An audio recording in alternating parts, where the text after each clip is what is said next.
When you look at some of the best known brands in the world, you don't need reminding about what they are or what they do. For example, what about this one? Or this one? Then there's this one, and their main rivals, this one.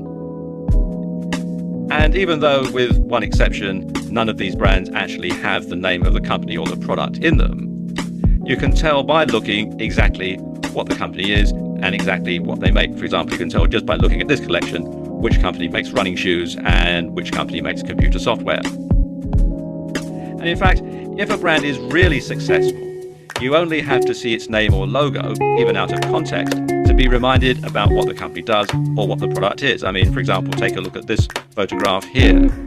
Now, if you're familiar with the brand, you'll know that even though it's on the side of a racing car, it's got nothing to do with motoring, it's got nothing to do with motor racing at all. But you know exactly what it is, and if you live in a market where they don't sell this, I'll tell you it's an energy drink. But if you do live somewhere where they do sell this product, you'll know immediately exactly what it is just by looking at the brand.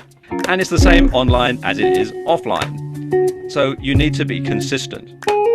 So if you're, let's say you're Sam Owen 101 on Facebook, and new video for you on Twitter, and new video to go on YouTube, and Sam Owen's video productions on LinkedIn, and new videos for you on Pinterest, well, nobody is going to know that you're the same person or the same business. Likewise, if your website has one color scheme and your Facebook page has another and your Twitter feed has another and you use a different logo on your letterhead than you do online, well, quite frankly, people are not going to take you seriously. So how can you be consistent? Well, really, this is something that you must do from the very beginning. So when you're just starting out, you need to decide on a business name.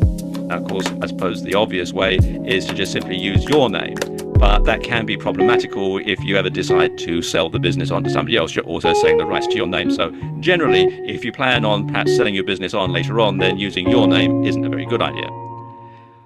What is a very good idea, though, is something that is descriptive of what you do. So if you make a particular product or you sell a particular service, then including that in your business name is a good idea. And likewise, you can also include keywords as part of your business name that will make it easy for search engines to find you, and it will sort of stick in people's minds that you are or your company is or does this particular thing, and it's a keyword that sort of lodges in their brain. Regardless, you should have something that's easy to remember, something that's not too convoluted, something that easily trips off the tongue, something that people can sort of lodge somewhere in their brain, and when they need your product, they need your service, they can simply think, yes, we can have so-and-so. Or, for example, you could have something cryptic. Probably the best example of this that I know is Nike, and Nike was the ancient Greek goddess of victory. So, of course, it's a bit cryptic there. They were sort of thinking, well, Nike, victory, wear our shoes, cross the finish line first, that sort of thing. Something else that you really do need to do is to make sure that nobody else is using it. If you go to a whole lot of trouble of setting yourself up with a business name and then you find that actually somebody else is using it, you're going to have to start all over again. You also want to make sure that it's not deliberately confused with another more established business.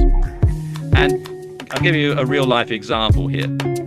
Here in the UK, there is a chain of pharmacies and drugstores called Boots, Boots the Chemist, and they are a regular presence on just about every high street and shopping mall in the country. Now, I know of this guy whose name was Booth, and he started a chemist shop. He was a pharmacist by profession, and he started a chemist shop, and he called it Booth's the Chemist. Well, Boots the Chemist weren't very happy about this, and I'm told that they got him to change the name of his shop so that it couldn't be confused with theirs. So you do have to be very careful when choosing your business name that you can't purposely confuse it with another company. Something else that you should do is to have the same color scheme. So you want to have the same color scheme on all of your social media sites. You want to have the same color scheme on your website, and also offline. If you run a bricks and mortar business, you want to make sure that your letterhead, that your signage, if you have a van, you want to make sure that it has the same colors as the rest of your business, so that you've got a completely seamless association in the customer's mind between those colors and you. You also want to have the same logo, and this is very important because, like I was saying earlier in the video, people associate the logo with you, so you need to make sure that it is the same across all social media sites. And it's a good idea to get it professionally designed. You can find someone to design a logo for you on Fiverr.com, that's Fiverr with 2 R's. And this is a site where people will do all sorts of stuff for $5 or for multiples of $5. And you can see here I've done a search for logo design, and there are quite a number of different people offering this particular service. You should also have the same handle or username on all of your social media. Like I was saying earlier in the video, if you're one name on Facebook and a different one on Twitter and a different one on Pinterest, then people aren't going to know that you're the same person or the same business.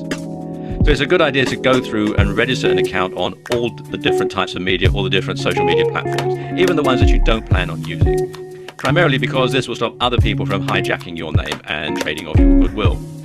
Likewise, you should register all the extensions of your domain name. So you want to have your domain name .com, .net, .co, .tv, .co.uk, .com.au, etc., etc. So finally, you want to get things set up so that whenever somebody sees your logo, hears your business name, or sees your handle, they'll automatically think of you, and then you know that they become true fans.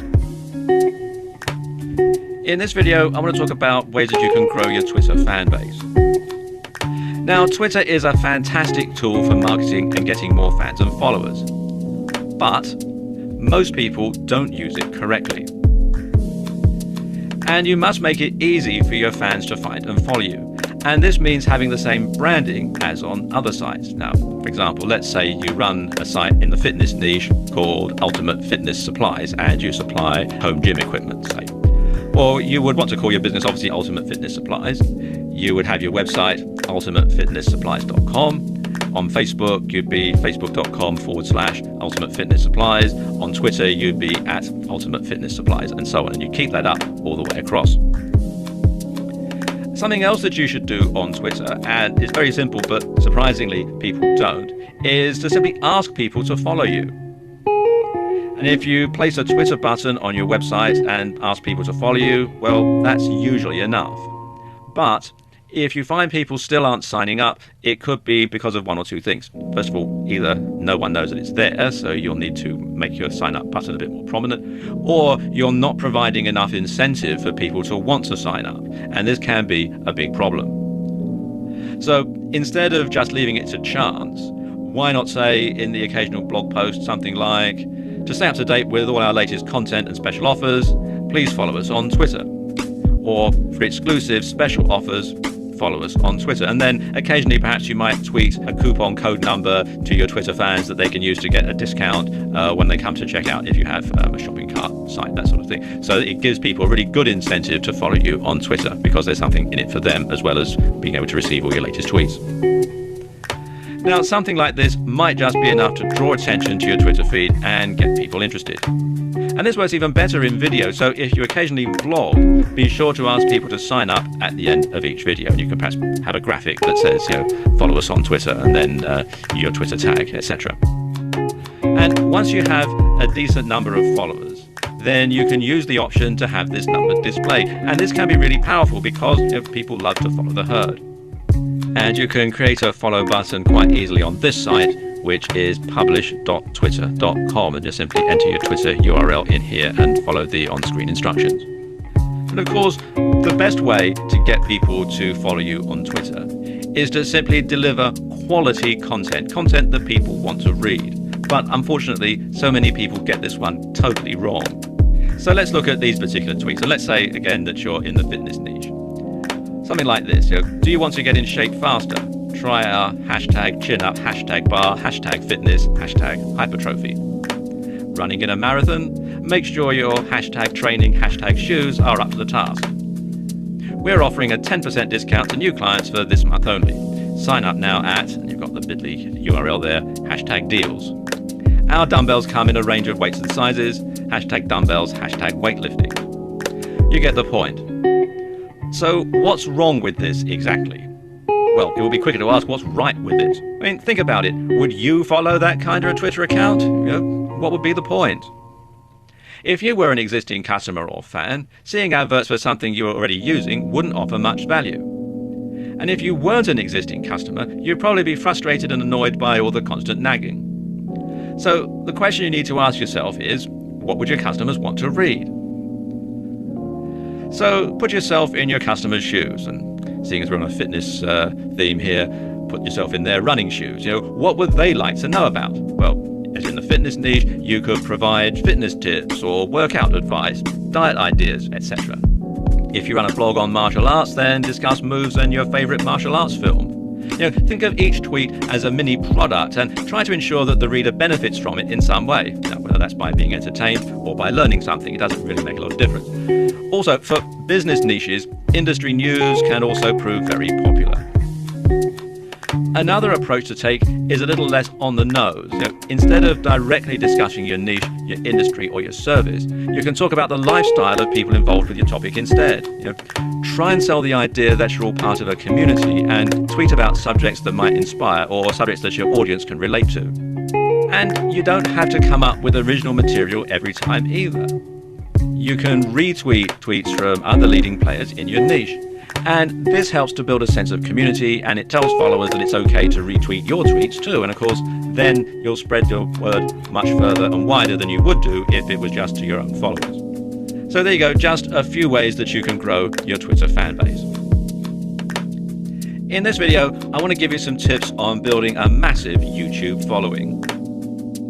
Now, why is it that some YouTube videos get so many views they practically break the counter, yet others get seen so infrequently the page looks like Tombstone before the Outlaws ride in? And how come some YouTube channels have many thousands of subscribers and their video stats hit 4 figures within a few hours, whereas others might get 1 or 2 subscribers a year and their videos never get viewed 100 times before they get taken down? Well, there are a number of different answers to that question. And while you might not have as many views and subscribers as Gangnam Style, you can certainly build a solid following and get a decent number of views for your video. The main determining factor for how popular your videos are going to be comes down to your niche, and some niches are more popular than others. In general internet marketing, the biggest niches are fitness, dating, self-help, and making money. But some of the most popular subjects for YouTube videos outside of those big internet marketing niches are gaming, makeup tutorials, grooming and style, travel, technology, fails, cats, DIY, comedy, and lifestyle vlogs. So you need to pick a niche that's going to be popular, but often the most popular niches are the most competitive and oversaturated. So if you do a series of videos on how to do the perfect workout routine, you're going to be up against some fairly big names who already have a massive following, and you'll find it very hard to compete. So what should you do? Well, one thing is to pick a popular niche, but concentrate on a particular aspect of it. And this is known as niching down, or niching down, as some people pronounce it. So let's say you're in the golf niche. Instead of doing just general golf videos, you could do tutorials on how to hit the perfect swing or do the perfect putt. You could show how to hit with each type of iron or wood, or you could have tips to play different holes at different golf courses or different links. And of course, when golf goes wrong, it's always a good topic for humour. Or why not pick an obscure sport like handball? Now, it's not as popular, so it's not as competitive, at least off the field anyway. But there's also not much out there, so videos on this topic do rack up an awful lot of views fairly quickly. But of course, it doesn't matter how good your content is. If you can't get people to your channel, no one's going to see it, so there's not a lot of point. So how can you get a lot of people to your channel quite easily? Well, a keyword-rich description and title will help YouTube to determine what your video is all about. And so when people type in what they're searching for on YouTube, YouTube will go through, they'll use the keywords, and they'll pull yours out, and it'll come up either in the listing or in the suggested videos at the side. Something else you can do is, if your video is scripted, be sure to include plenty of keywords and then upload the script to YouTube so that it can be used for subtitles and closed captions. And then that will help YouTube also to decide exactly where your video is and exactly what your video is about. Now, some good tools to find keywords are the Google AdWords Keyword Planner. This is quite a long URL, so if you just go to Google and type in Google AdWords Keyword Planner, you'll be directed to this site. Or something a bit more in depth, you can use Market Samurai, which you can find here at marketsamurai.com. And this is a paid-for solution, although there is a free trial offer running at the time that I'm making this video. Something else you can do is use other social media to drive traffic. So tweet about your video upload on Twitter, just sending a tweet saying I've uploaded a new video, and then the URL can also get people to look at it, just out of curiosity really. Or you can post it on Facebook, or you can share it on sites like Reddit or Google+. And Google+ is actually very good because Google owns YouTube and they also own Google+. So there's a lot of synergy between the three areas. So if you've got something on YouTube, you can put it up on Google+ as well, and it'll also show up very well in the Google search engine rankings.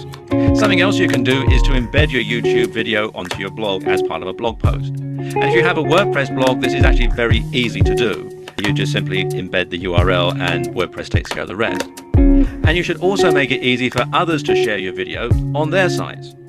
To make your YouTube videos easy to share, make sure that all this works properly once you've uploaded your video. You're going to make sure that there is a URL or share link that people can access, and that they've got the buttons here that people can share on various other social media sites. Also to make sure that you've got the embed code, like here to go on an HTML site, and that people can email your URLs. You have to sign in to do this, and I haven't, but usually there'll be a link here that you can use.